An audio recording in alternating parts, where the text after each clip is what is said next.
Boa noite, meus amigos. Estamos aqui de volta. Como sempre, começamos invocando a Santíssima Virgem Maria e o Santo Padre Pio de Pietrelcina, para que roguem a Deus que nenhuma injustiça se cometa nesse programa. Queria lembrar aqui a vocês o curso de Filosofia da Ciência, que será proferido por mim aqui em Colonial Heights, Virgínia, de 10 a 15 de maio de 2010.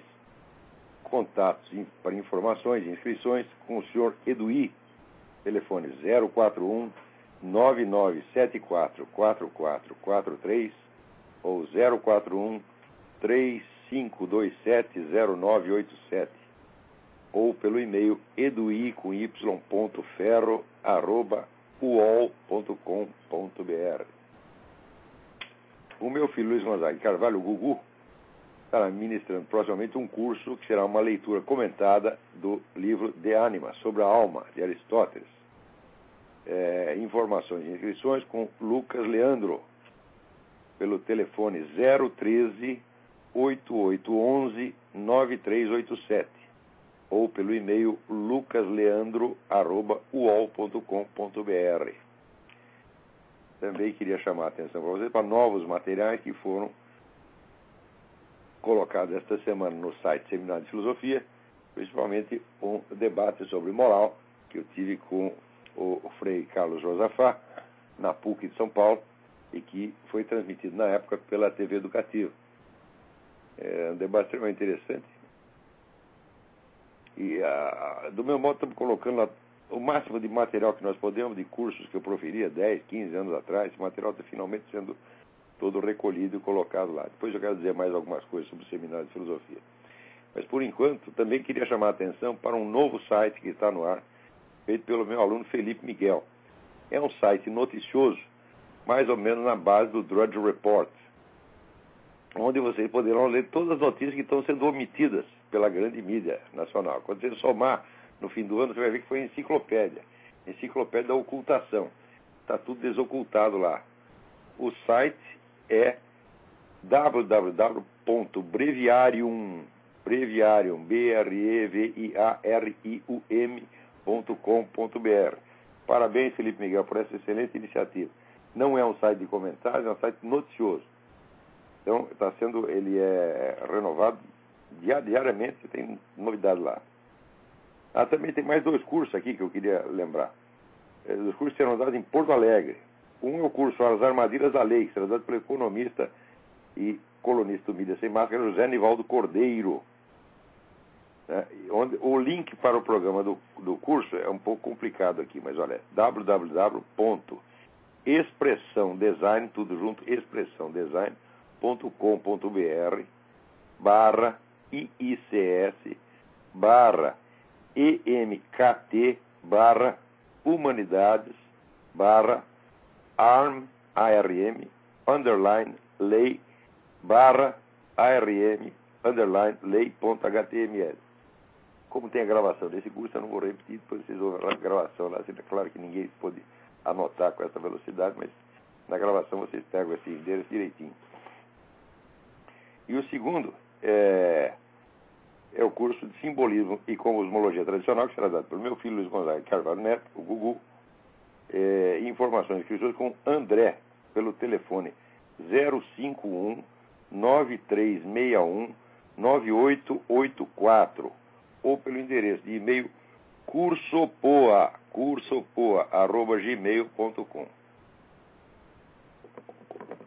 Então, a respeito do Seminário de Filosofia, eu queria dizer algumas coisinhas. Eu vivo recebendo aqui e-mails com perguntas filosóficas altamente complicadas que, às vezes, para responder, precisaria um livro inteiro.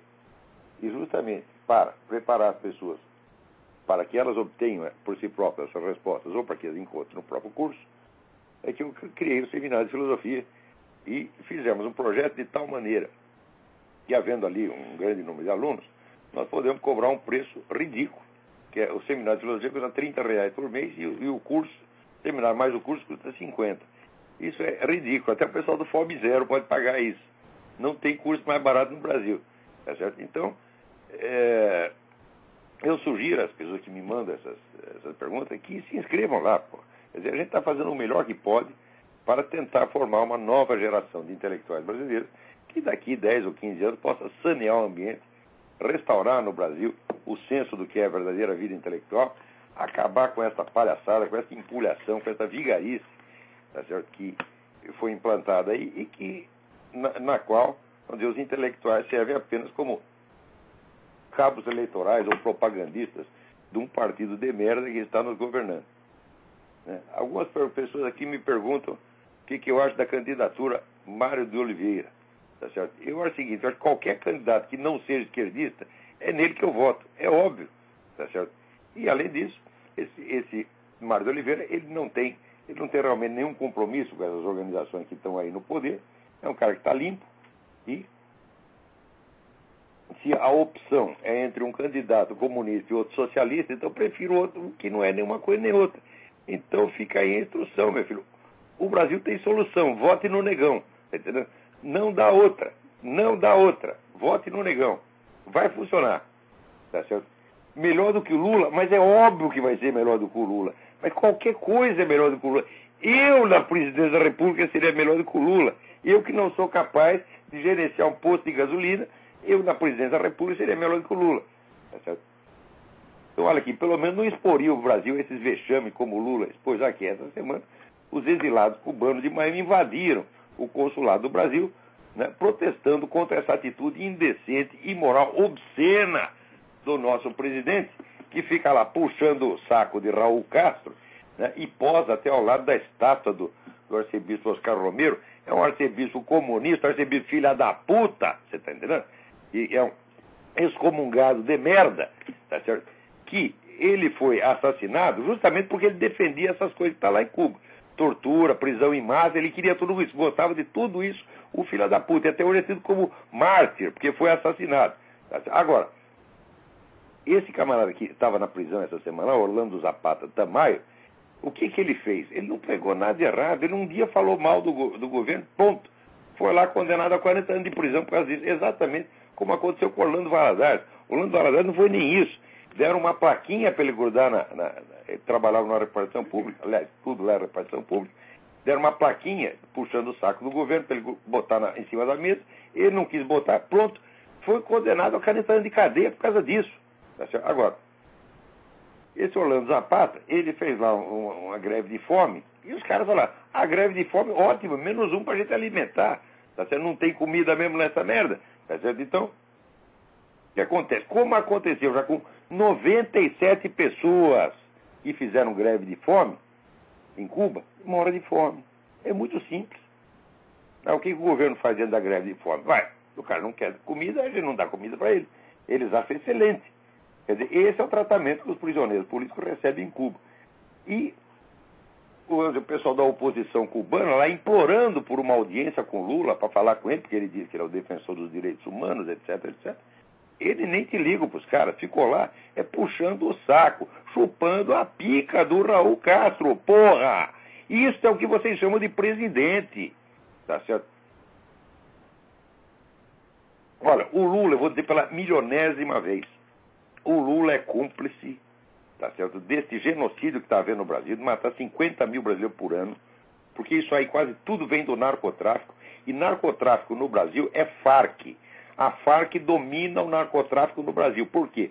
O governo brasileiro, né, destruiu os pequenos concorrentes locais da Farc. Então agora a Farc manda no narcotráfico brasileiro. E o seu Lula, pessoalmente, assinou em 2001 um compromisso de apoio total às Farc. Isso quer dizer, não se toca nas Farc. Já tem milhões de provas de que as Farc estão lá dando armamento e orientação e treinamento para Comando Vermelho, PCC, tudo quanto é merda no Brasil. Quer dizer, está fomentando a criminalidade, fomentando a violência, fomentando a matança de brasileiros, sob os olhos, não é indiferente, os olhos cúmplices do governo brasileiro. Eu acuso formalmente o seu Lula de ser cúmplice com tudo isso, e se disser que não, esfrego na cara dele o manifesto de apoio incondicional que ele assinou às Farc em 2001, que é uma coisa, vamos dizer, que a nossa mídia até hoje está escondendo. É documento oficial do Foro de São Paulo. O Lula, no próprio site da presidência, os caras transcrevem os discursos que ele faz, contando as suas atividades no Foro de São Paulo. E esses camaradas que no Brasil eles se chamam jornalistas e donos de jornais, seu João Roberto Marinho, seu Otávio Frias, só serve para esconder. Olha aqui, gente, mídia hoje não é mais órgão de informação. Isso aí mudou muito nos últimos 20 anos. Ocultação, desinformação acontecia antigamente. Agora, mídia é um órgão de controle social. E só. Não é para informar vocês. A mídia serve para recortar o que você pode ver e o que você não pode ver. A mídia é um órgão de censura. Vocês têm que entender isto. Quer dizer, a mídia mudou de natureza. Antigamente tinha, vamos dizer, tinha vários jornais com opiniões diferentes, cada um publicava a sua, e de vez em quando tinha lá um governo ditatorial que impunha uma censura. Agora não é mais assim. A mídia se tornou um órgão controlador do que a população pode saber e não pode saber. Por quê? Está comprovado que o fluxo de notícias, você controlando o fluxo de notícias, você controla a conduta política da população. Tá certo? Isso aí é a famosa teoria que chama a espiral do silêncio. Isso aí é uma técnica altamente desenvolvida, né? Você pode, isso aí até vamos dizer, na escala da psicologia individual isso funciona, quer dizer, você controlando o fluxo de informações que o sujeito recebe, você pode determinar a conduta dele de antemão. Isso foi testado com o indivíduo, foi testado com massas, tá certo? E as operações, vamos dizer, de manipulação nas quais isso está sendo usado são as mais criminosas da história humana. Vou lhe dizer uma. Esse senhor Fernando Henrique Cardoso, tá certo? Que agora sai defendendo a descriminalização de drogas. Como é que funciona isso, meu filho? Olha, você sabe que quem promove a descriminalização de drogas no mundo é o senhor Jorge Soros, e são organismos internacionais de ordem globalista, aos quais o senhor Fernando Henrique está associado, dos quais ele é um puxa-saco profissional.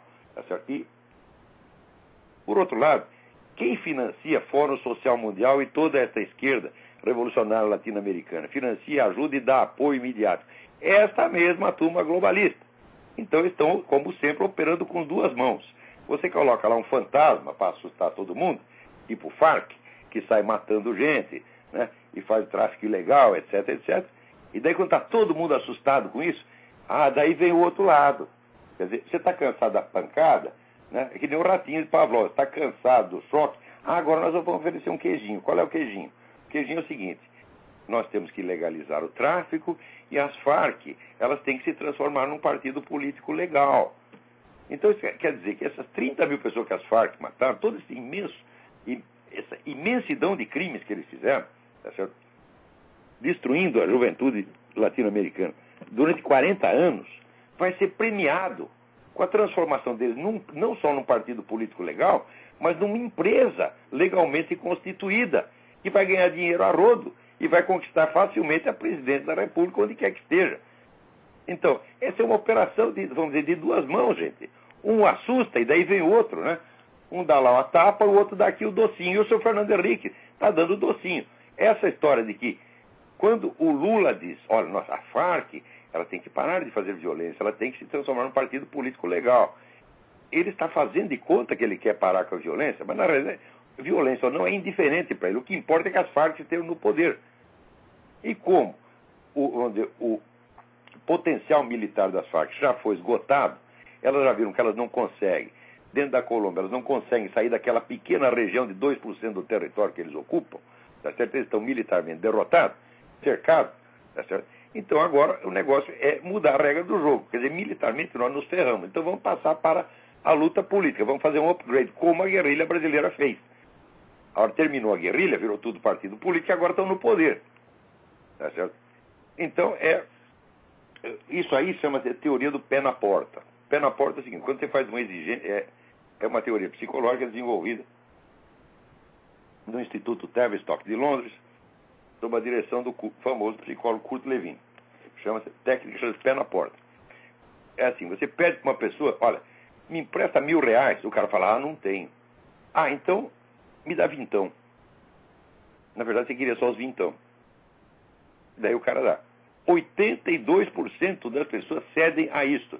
Eles testaram isso na França da seguinte maneira: chegava na casa do fulano com um cartaz enorme, um cartaz de 3 metros, e dizia, nós somos da prefeitura, nós podemos grudar esse cartaz na sua fachada? O cara falava, evidentemente não. Eles pegavam um cartaz de 80 centímetros e diziam, e este? Este sim. Né? só 18% das pessoas diziam não nos dois casos. 82% diziam não à primeira, mas justamente por isso, né, se sentiam culpados, se sentiam mal de ter negado e aceitavam a segunda proposta. Tá certo? Então tem assim, o plano A e o plano B. Plano A, né, as Farc matam todos vocês, distribuem droga para suas clientes. Plano B, a Farc continua fazendo a mesma coisa, só que agora como partido legal, tá certo? E como empresa legalmente constituída. Esses camaradas estão todos trabalhando em associação. Isto é um plano. Lula e Fernando Henrique estão em perfeito acordo com relação a isso, tá certo? Então, é por isso que não se pode aceitar esse PSDB como oposição. Nunca foi oposição. Isso é uma fraude monstruosa. O próprio Lula já declarou isso. E o próprio Fernando Henrique também já confessou. Entre nós e o PT, não há nenhuma divergência, apenas uma disputa de cargos. Falava, disputa de cargos e até dentro do mesmo partido, porra. Qualquer empresa tem disputa de cargo. Quer dizer, disputa de cargo não é luta política, muito menos luta ideológica.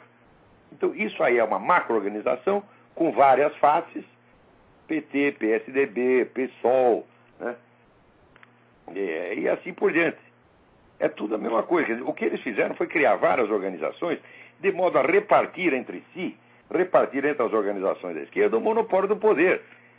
E as pessoas estão vendo isso acontecer e ficam sem alternativa.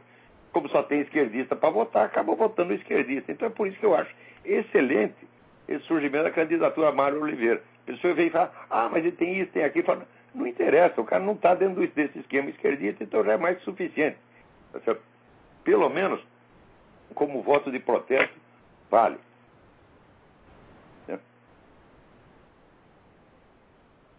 Aqui, no Rio, a FHC defende a discriminação das drogas. Saiu aqui a notícia no UOL. Ele sabe muito bem o que ele está fazendo. A descriminalização das drogas, veja, se descriminaliza as drogas, o comércio passa a ser legal, quem vai ter o controle quase monopolístico, tá certo, desse comércio? Quem já tem a produção, as redes de distribuição, o controle do mercado. Ou você vai dizer, nós vamos inventar uma outra firma agora, que é uma outra firma, e a firma vai desbancar as Farc. Mas faz-me rir. As Farc comandam o narcotráfico agora e continuarão comandando se o tráfico for legalizado. Agora, também legalizar o tráfico é legalizar a matança.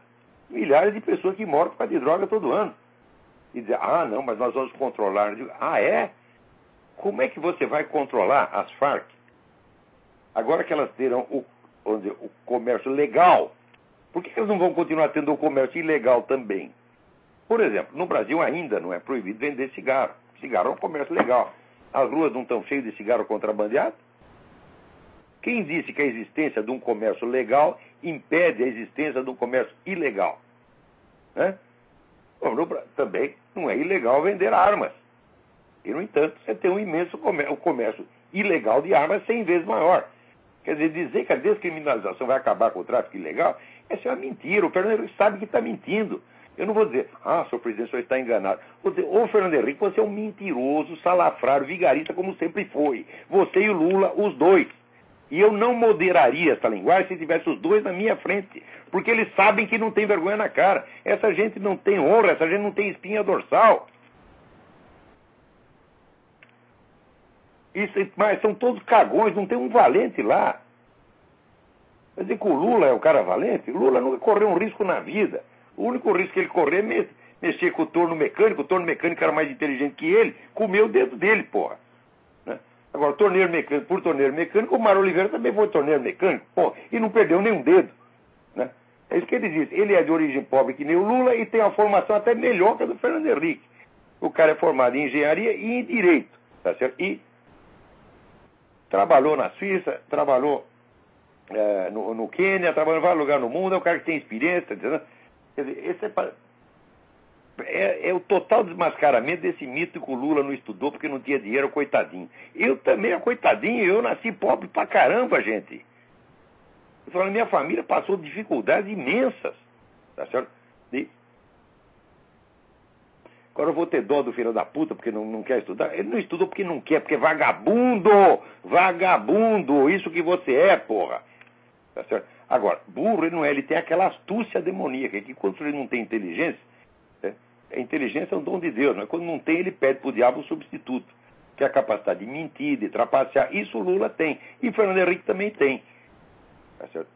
Agora, também o Fernando Henrique criticando o Lula, querendo se fazer de bonzinho. Olha, quem foi que inventou o MST, meu filho? Não foi você mesmo, porra? Quem foi que encheu de dinheiro? Foi você. Quem foi que implantou a doutrinação comunista nas escolas? Foi você, foi o seu governo. Aquele seu merda, aquele seu ministro da Educação, Paulo Renato, tá certo?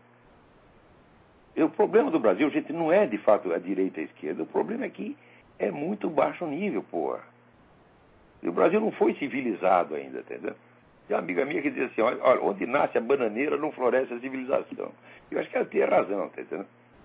Tem uns lugares do mundo que parece condenado a ficar sempre para trás. Espera aí, tem alguém aí na linha. Quem é?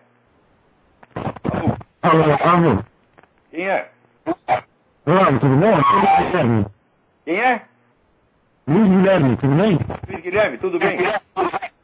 Olá, é o seguinte, não sei se você chegou a ver, o Coronel Paz de Lira foi chamado ao programa da Luciana Gimenez, o Super Pop, para falar sobre a PL 122, a lei da mordaça gay. Sei. E aí, montaram uma arapuca para ele, que botaram uma plateia cheia de gays, de travesti, de movimento gay, e botaram travesti para debater com ele. Coronel Paz de Lira calou a boca de todo mundo. Ninguém conseguiu falar nada, ninguém conseguiu replicar tudo que ele disse. Vale muito a pena ver. Mesmo que ele...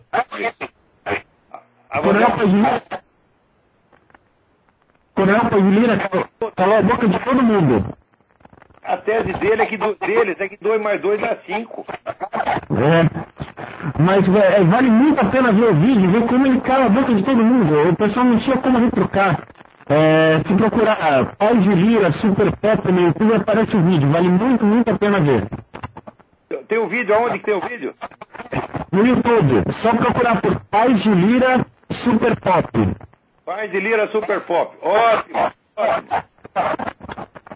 Eu recomendo. Obrigado pelo espaço, Arnaldo Cristina.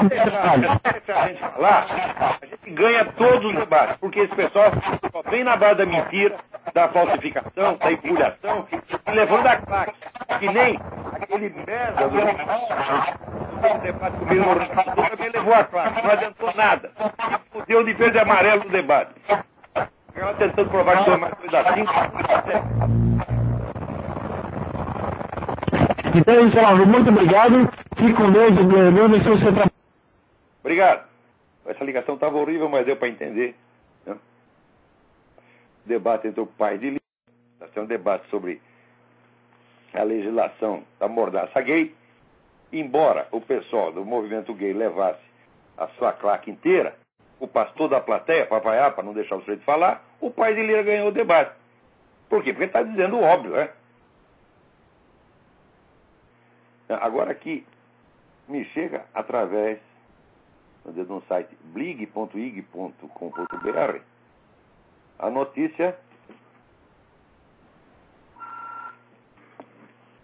de que vocês não querem achar ossadas de vítimas da guerrilha do Araguaia? Acharam lá de um cabo e um sargento do exército que foram mortos pelos terroristas. Que acham desencavar a ossada? Vamos desencavar, mas vamos desencavar todas. Hello, this message is for Pamela Fillingham. If you are not this person, please delete this message as it is not for you. This is Chelsea with enhanced recovery. Então, se quer achar ossada, vamos achar as ossadas todas. Agora acontece o seguinte, olha lá, o sargento do exército Mário Abraim da Silva e o cabo Odilo Cruz Rosa. Vê se a família do Mário Abraim ou do Odilo Cruz estão recebendo indenização milionária. Não estão recebendo um puto de um tostão. E lembra aquele soldado Mário Cosel que foi estourado por encher de bomba um caminhão, jogaram o caminhão na porta lá do quartel do 2º Exército, o cara estava lá de sentinela, um coitado de um recruta, que não tinha nada a ver com isso, nem entendia a situação política do país, voou em pedaços. E durante 30 anos a família lá pedindo uma indenização, oferecendo uma ridícula indenização de R$300 por mês. Né? O pai do Mário Cosel morreu tá certo? De desgosto. Ela teve um problema cardíaco, morreu de desgosto, de sofrer tanta humilhação. E sabe quem fez essa coisa? Foi a turminha da Dilma. Dilma, tu é uma assassina! Você está entendendo? Olha, eu voto em você para assessor de porteiro do inferno. Tá certo? Isso eu voto. Eu voto em você como... Nem como gerente de puteiro aceitaria você. Porque as putas iam estar correndo risco. Você está entendendo? Você é uma mulher estourada, você é uma assassina, você é uma terrorista. Tá certo? Não vem dizer, eu não assassinei ninguém. Não. Quando tem uma organização, e a organização pratica assassinato, todos os membros dela são solidários com o assassinato. São todos cúmplices. Você é assassina, sim. Tá certo? Agora, me surgiram votar numa pessoa dessa. Ela vai ter a merda, porra. Né?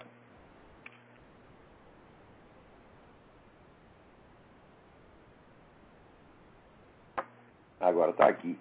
Essa imprensa internacional é incrível. Essa é a notícia da Deutsche Welle, né? Deutsche Welle são ondas alemãs. Então, que a América do Sul está criando um novo tipo de bloco como a União Europeia para desafiar os Estados Unidos. Né? Quer dizer, um bloco de 24 nações, né? Que querem boicotar economicamente os Estados Unidos. Aí, note bem, olha a notícia. Havia uma forte desconfiança de que os governos mais esquerdistas da América Latina é que tinham criado a nova organização. Eles desconfiam que foram os esquerdistas que criaram. E, olha, mas essa empresa alemã é incrível, incrível, incrível. Olha, leiam um artigo que vai sair no Mídia Sem Máscara, já está lá, do Jacornélio Gonzaga, tá certo? Que chamou Suposto. Né? Onde ele diz assim, né? Os estupram a menininha na rua, o suposto estuprador, né? A Dilma, a suposta terrorista. Agora, se é para falar mal das Forças Armadas, não é nada suposto. As Forças Armadas mataram, não sei o que, não sei o que, não sei o que. Agora, a Dilma é suposta, né? O estuprador é suposto, o Champinha é suposto, o cara que matou o João L é suposto. É tudo, o suposto é o personagem que mais aparece na mídia brasileira. Leiam lá esse artigo que está impagável. Jacornélio Gonzaga é um dos grandes humoristas do jornalismo brasileiro. Mas humoristas, de uma hora que somente Karl Kraus é que fala de hora que você não precisa fazer a sátira, porque o noticiário já é sátira. Você lê a notícia, noticiário, você lê a Folha de São Paulo, já é sátira. Né? Que nem aqui o New York Times pegou o movimento dos Tea Party. Ele descobriu lá uma organizaçãozinha extremista que tem 3 membros, né, e fez uma reportagem dizendo, olha, tá vendo? Tem extremista lá dentro.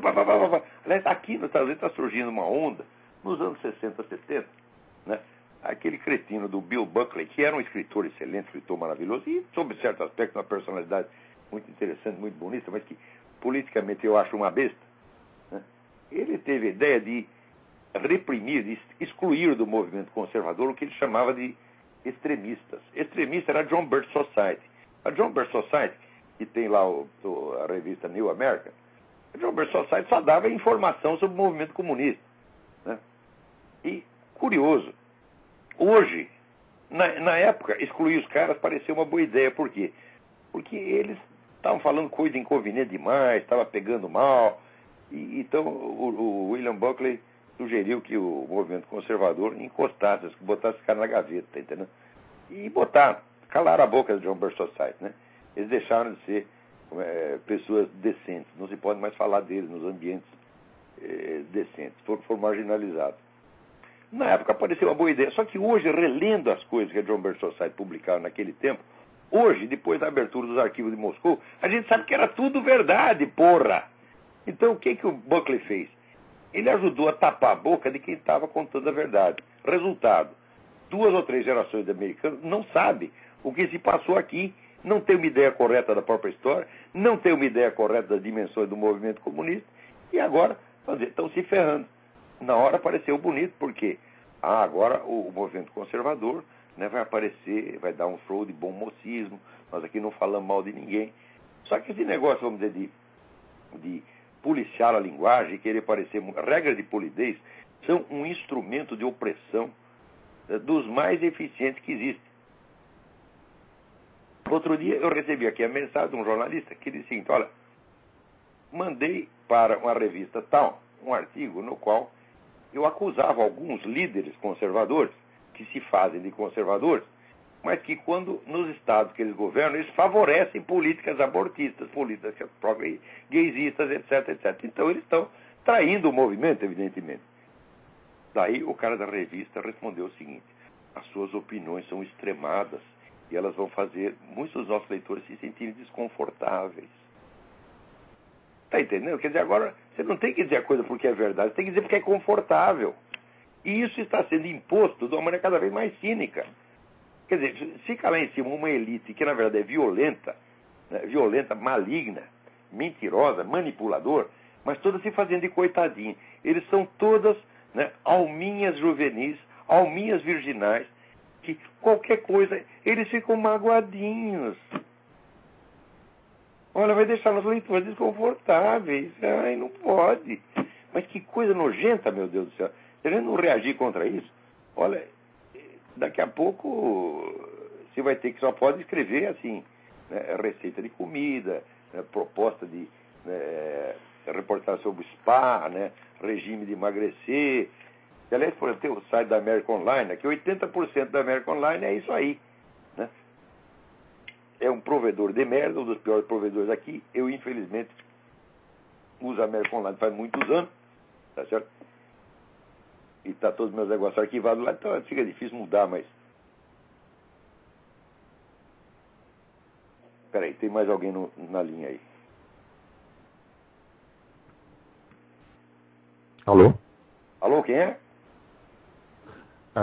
Lauro Maciel? Lauro Maciel, tudo bem? Oi, tudo bem, Lauro.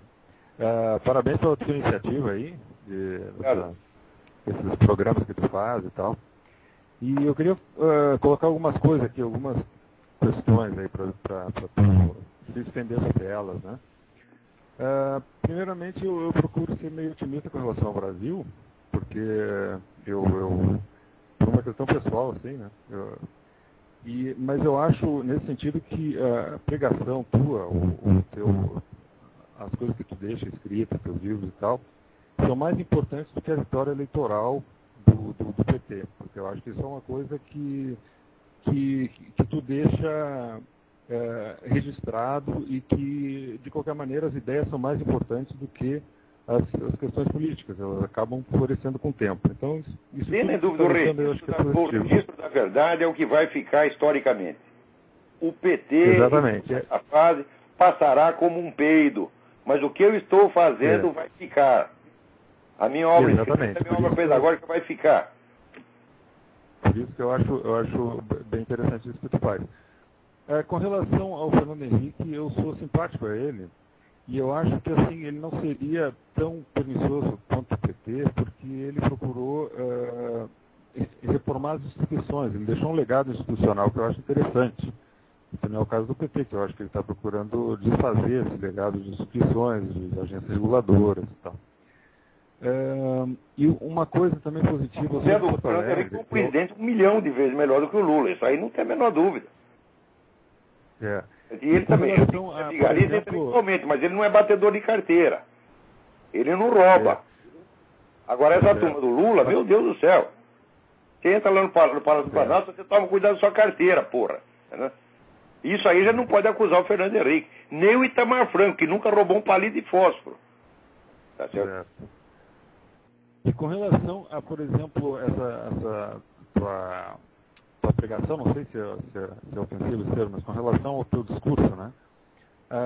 Os formadores de opinião, eu sou de Porto Alegre e eu fiz faculdade de arquitetura, então eu acho que não existe nada mais à esquerda do que uma faculdade de arquitetura em Porto Alegre na década de 80. E na época não existia dúvida com relação ao PT. Todos se acotovelavam à esquerda, eu costumava dizer. A gente procurava ser cada um mais esquerdista do que o outro, né? E hoje já não está tão assim. Porto Alegre é uma cidade que forma bastante opinião e não é. Hoje eu me encontro com meus colegas, eles são bem sarcásticos. Os gaúchos, passado aí. se curaram daquela febre petista e se livraram do PT no governo. Mas acontece, não adianta você botar outro partido se depois os crimes do PT não são punidos. Se ele assume o governo depois do PT, ele tem que investigar tudo e botar todos os filhos da puta na cadeia. O PT bota na cadeia até quem não fez nada. Agora, se um lado é agressivo e quer destruir o outro, e o outro, quando é colocado no governo, só quer afagar os caras e quer ter uma convivência pacífica, o PT vai ganhar sempre. Então, por exemplo, aquela eleição do Rigoto não serviu para nada. Foi só simbólico. Tiramos o PT e botamos lá uma pessoa que não vai fazer nada, né? Nada contra o PT. Isso é como dizia o Bruno Tolentino, ele lembrava o Harold Wilson, que dizia o seguinte: na Inglaterra veio os trabalhistas e empurram a Inglaterra o mais possível à esquerda. E daí vem os conservadores e a conservam exatamente ali. Okay. E com relação a outro item que tu fala bastante, os militares, eles são os que têm que resguardar as instituições, né? Em última análise, contra um avanço assim, institucional. Como é que fica isso? Porque não tem na nossa Constituição essa situação, assim, e eu fico pensando se só consta um impeachment, que seria um... Olha, a nossa Constituição é uma Constituição de merda, feita por um maluco, tá certo? Que vivia de comprimido de lítio, que é o Dr. Ulisses Guimarães, que muitas vezes eu votei nele de trouxa, depois que eu descobri quem era o sujeito. Essa Constituição de merda não configura sequer o crime de alta traição. Quer dizer, você não pode acusar... Quer dizer, o presidente pode fazer um acordo secreto com as Farc, que está matando brasileiros, e você não pode acusar o cara de alta traição. Então você não tem recurso legal. Tá certo? Pra agir. Agora, as Forças Armadas é uma situação ambígua, porque, por um lado, eu sempre disse, eu só encontrei pessoas patriotas nas Forças Armadas. Entre os civis, jamais. Entre os civis, patriotismo é alvo de gozação. Mas os militares são sinceramente patriotas. No entanto, nos últimos anos, eles têm cedido tudo. Eles também entraram na política de boa vizinhança, política de afagar o adversário. Quer dizer, o sujeito vai lá e xinga as Forças Armadas de tudo. Agora, no Brasil, as pessoas são bestas. Mas aí... Fala, as Forças Armadas têm que reagir, eles pensam que eu estou pregando o golpe militar. Não estou. Existe um negócio que chama processo por injúria, calúnia e difamação. Nunca o comandante do Exército processou um puto que mentisse contra as Forças Armadas. Eu mesmo dei elementos provando que era mentira, muitas coisas que os caras falaram, dou de bandeja. Olha aqui, comandante, processo o filho da puta que ele mentiu contra as Forças Armadas. E os caras não faziam nada, nada. Quer dizer, então quem que está vendo? Está tudo boiola? Venderam as bolas agora, não tem mais. Tá certo. Tá bom, muito obrigado por... No Congresso tem 4 bolas. Né? 2 pertencem ao Bolsonaro, as outras 2 pertencem a Cátia Abreu. Não tem mais, acabou. O estoque de bola acabou. Certo. Tá bom, Olavo. Muito obrigado por esse espaço aí, para participar do seu programa. Obrigado pela sua colaboração. Agora, aqui, gente, eu estou falando que esses caras são frouxos, que são uns merda. Que, olha, eles são bons para fazer cara feia, assustar criancinha. Mas quando você pega um deles na China, sai tudo correndo. No dia 31 de março de 1964, quando as tropas de Minas Gerais começaram a descer para o Rio de Janeiro, o pessoal comunista, uma debandada geral para dentro das embaixadas. Todo mundo dizia, não, vai ser a noite de São Bartolomeu, eles vão matar todos. Não matar ninguém. A comunistada toda ficou com o cu na mão e saiu correndo. Eles são assim mesmo. Agora, olha aqui, veja essa discussão entre o Álvaro Uribe e o Hugo Chávez. O Uribe chega na casa e diz, seja homem, vem aqui falar para mim, porque você gosta de falar pelas costas. O Hugo Chávez tem que dizer, se mandou. Tá certo? Ó, me empresta o Hugo Chávez 5 minutos que eu dou um jeito nele, porra. Me empresta o Lula 5 minutos que eu faço ele se cagar de medo, tá entendendo? Deixa esse cara de 4, esse gente não é de nada. Eles são muito bons quando eles estão protegidos assim por trás de milhões de organização, com muito dinheiro, tá certo? Ora, cara valente na esquerda, eu digo, eu conheci 2, o resto é tudo cagão. Não vou dizer o nome dos caras agora, até para não comprometer eles, os seus próprios colegas. Se bem que um deles está morto. O resto era tudo cagão. Agora chega aqui uma notícia do Bloomberg, né? O presidente Luiz Inácio da Silva, ele disse que na próxima gestão, que ele espera que seja da Dilma Rousseff, o PT vai aumentar o controle estatal da economia. Digo, uai, mas que novidade é essa? Ele veio lá para isso. Este período do Lula foi como a nova política econômica do Lenin na Rússia. Precisa juntar dinheiro, então nós precisamos dos investidores estrangeiros.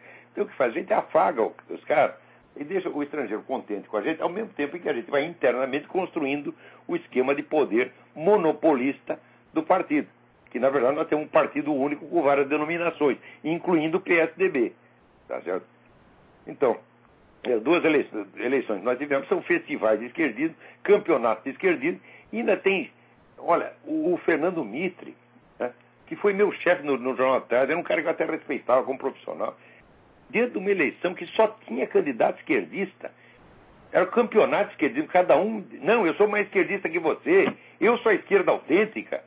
Depois dessa palhaçada, chega o Fernando Mitre e diz, foi um festival da democracia. Festival da democracia, o caralho, Fernando Mitre, tu não tem a menor ideia do que é democracia. Se você não tem variedade de opinião, se você não tem concorrência, você não tem democracia nenhuma. Então, o Fernando Mitre foi cúmplice dessa farsa. Agora, olha que cada coisa que acontece. Pô, puta merda, esse mundo tá ficando doido, cara. Olha, na Itália, teve lá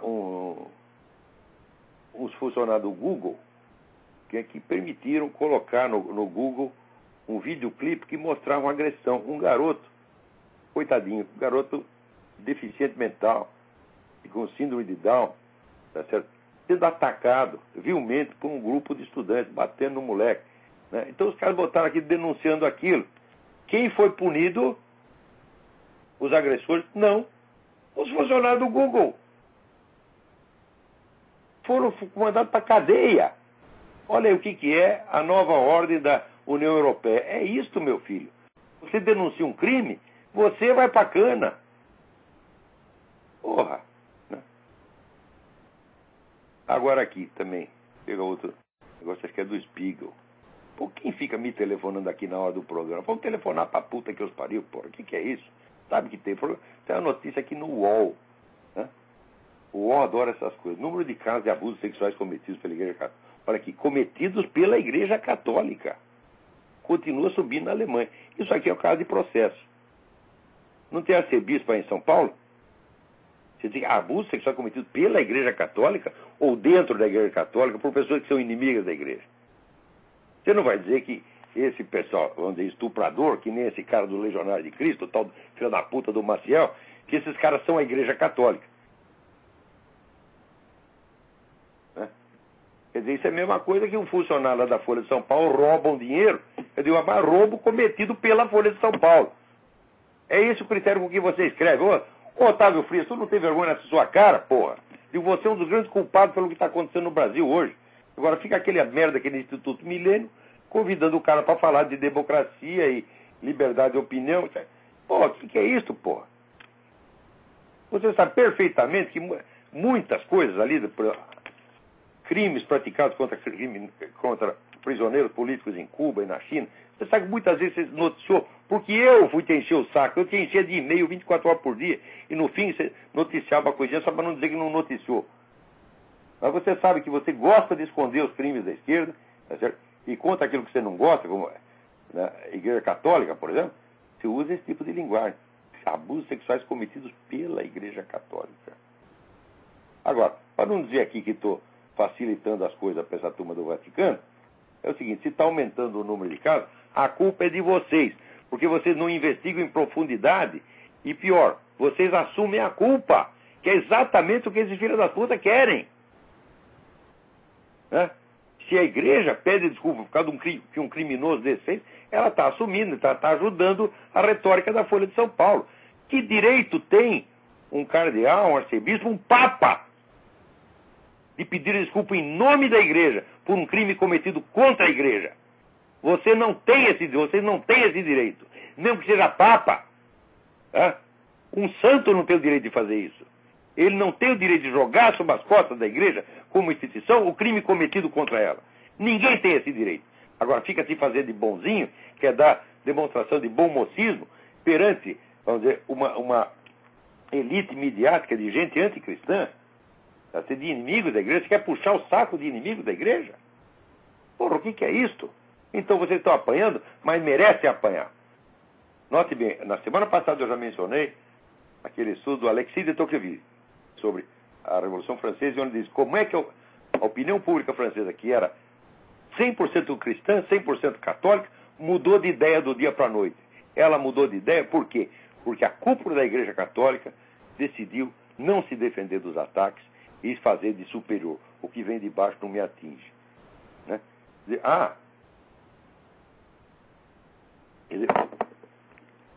O que vem de baixo não te atinge, nem uma hemorroida. Né? Como é que é isso, porra? Nem um pontapé no saco te atinge se vier de baixo. Todo pontapé vem de baixo, evidentemente, né? Então, quer dizer, como é que você se faz de superior porque você está inferior, porque você está com medo. Então, o Alexis de Tocqueville mostrou que, rapidamente, a igreja, que era a opinião majoritária, começou a parecer minoritária, e daí ficou minoritária mesmo. Isso aconteceu no século XVIII, e até hoje esses filhos das putas não aprenderam. Você não tem que assumir esses crimes, você tem que investigar. Leia, aqui, cardeais, arcebispos, gente da CNBB, Papa Bento XVI, leia o livro do Michael Rose, Goodbye, Good Man, e vocês vão entender por que isso está acontecendo dentro da Igreja Católica. Isso é infiltração que começou desde a década de 30 com os comunistas e hoje tem infiltração no movimento gay para desmoralizar a Igreja por dentro. Vocês não têm nem que acobertar esses crimes e nem que assumir, vocês têm que condená-los, mas condenar o verdadeiro autor, que são inimigos da Igreja, porra.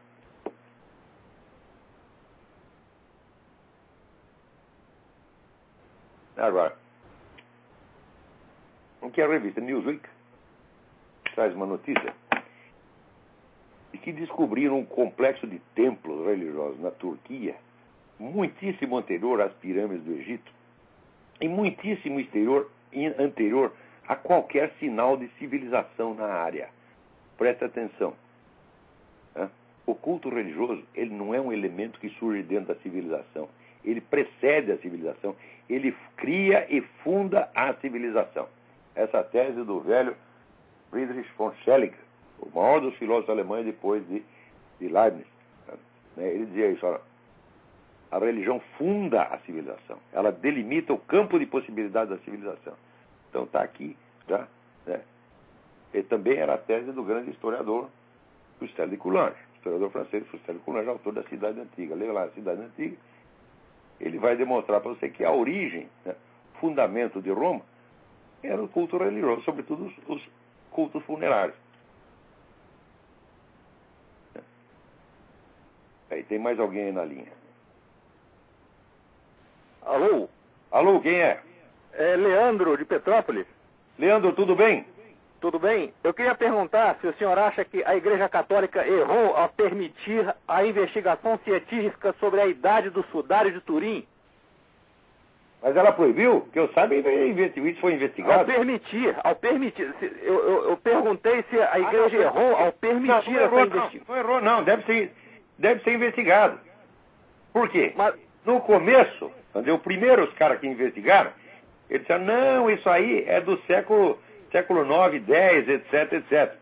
Só que daí apareceram outros especialistas e falaram, peraí, meu filho, esse tipo de tecido aí não existia nessa época e não existia na Europa. Então, hoje, vamos dizer, a datação certa é realmente da época de Cristo. Então, não temos que ter medo de investigar nada. O mundo, afinal, é um livro aberto que Deus escreveu para você ler e entender. Certo. Então, o senhor acredita que o sudário realmente envolveu o corpo de Cristo? Eu acredito que sim. Eu acho que todas as provas são nesse sentido hoje. Certo. Obrigado, ó. Obrigado. Aqui, o Sonilton Campos, né? Ele disse uma referência de uma ex-aluna minha que mandou escrito meu para o linguista Marcos Banho. E daí ela diz o seguinte, fiquei bem chateado com a resposta que ele me enviou, pois dizer que a sua opinião, minha, não contava, que o senhor era um reacionário direitista que servia de chacota em todas as universidades. Mas é claro que tem que ser chacota. Os caras não têm capacidade para discutir comigo. Quando vem discutir, esse ferro sai de rabo entre as pernas. Então o que eles fazem? Eles se juntam lá bem longe de mim para fazer piadinha e graceira de mim para os alunos que também não me conhecem. Isso é o que eles fazem. Isso é o debate intelectual que eles são capazes. Estou falando, universidade brasileira é puteiro. Não, puteiro não. Que falta de respeito com as putas. Porque no puteiro, você vai lá em busca de serviços sexuais, serviços eróticos, e os encontra. Elas prestam serviço de verdade. Você está entendendo? Agora, esses caras não. Então daí, o Sonilton, fiquei tão revoltado que compus um poema em cestilhas. Não dá para eu ler inteiro, mas está muito engraçado aqui. Eu li 2 livros de um linguista que odeia qualquer purista num linguajar descortês. Quer pôr em sua bitola a gramática e a escola que ensina o português. Para ele é preconceito corrigir. O seu conceito é deixar que fique errado o que pensa que está certo. Fique, pois, leitor esperto para não ser enganado. É isso mesmo. Né? Então, o Marcos Banho é um jumento. Ele acha o seguinte, ele acha que ensinar a mesma gramática para todos é antidemocrático. Uai, mas o que é igual para todos não é democrático, não é definição mesmo. O que ele quer, assim, cada classe social tem uma gramática diferente, incomunicável, um sistema de castas. É isso que para ele é democracia. Como é que eu posso discutir com um jumento desse, porra?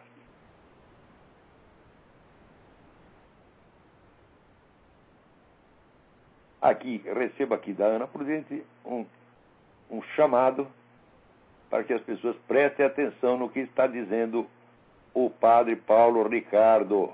Tá certo? Aliás, a gente tem que prestar atenção no padre Paulo Ricardo sempre, porque esse homem é um sábio. Tá certo? É um sábio, é um homem de Deus, tá certo? Ele não mente, é de uma sinceridade atroz, você está entendendo? E, assim, eu muito me orgulho de ser amigo do padre Paulo Ricardo. Então, ela dá aqui, porque padre Paulo Ricardo de Azevedo Júnior, porque no YouTube, tem várias gravações dele no YouTube, não deixem de ouvir.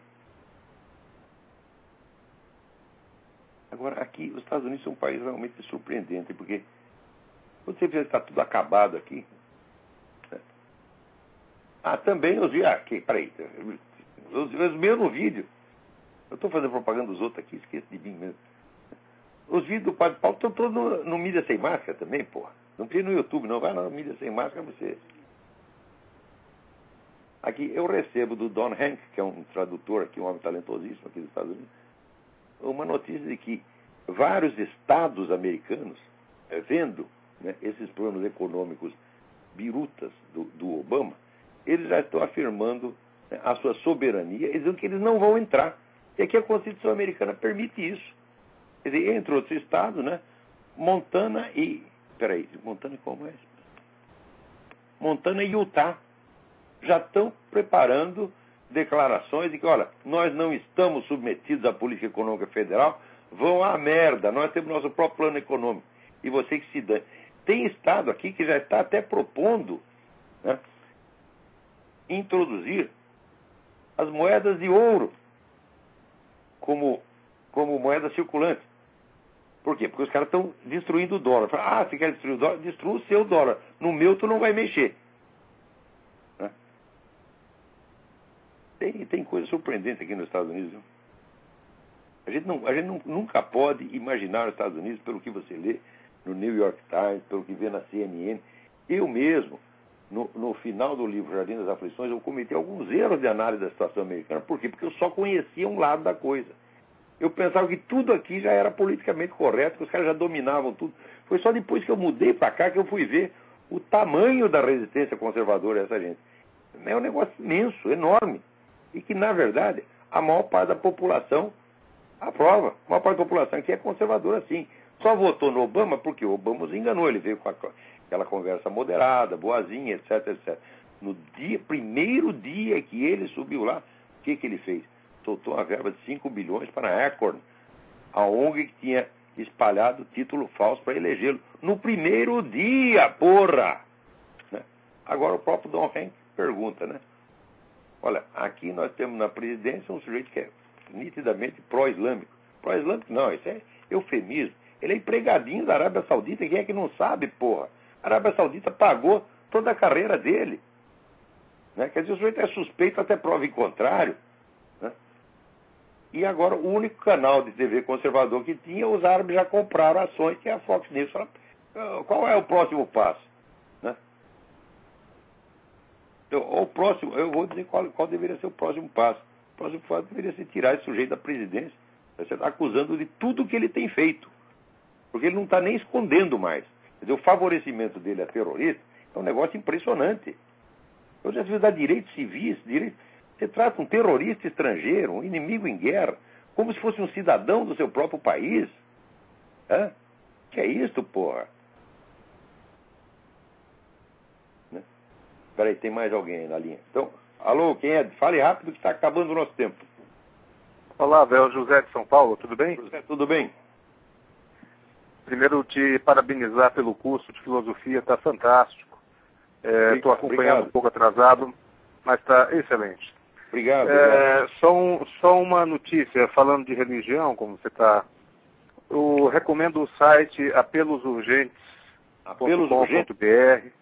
Apelos Urgentes são mensagens de Nossa Senhora a um rapaz na cidade de Anguera, lá na Bahia. E tudo que ela já previu, ou várias coisas que ela previu já se sucederam, já ocorreram. É praticamente um prenúncio mesmo do fim. Então, há um forte pedido de conversão e esclarecimento aos homens de Deus. Fica essa recomendação do site. Olha, o ser humano que mais merece ser ouvido é Nossa Senhora. E ela está falando bastante. Quer dizer, nunca houve tantas aparições de Nossa Senhora quanto nos últimos tempos, a partir do começo do século XX. Terremoto do Chile, terremoto do Haiti. Tal e qual coisa. Acontece exatamente igual. Né? Isso aí tem que ouvir, meu, aqui, apelosurgentes.com.br. Vamos lá, gente. E olha, entre na nossa campanha do Rosário para... Do Rosário pela conversão da... Conversão não, pela... Da Rússia ao Sagrado Coração de Maria. Tem que fazer, porra! Olha, eu não sou ninguém, eu não sou sacerdote, não sou santo, sou bom filho da puta, entendeu? Mas tem a coisa que é óbvia. Quer dizer, a presença de Nossa Senhora é uma coisa óbvia, só não vê quem não quer. Você não precisa fé, não, é só você ter os olhos na cara, pô.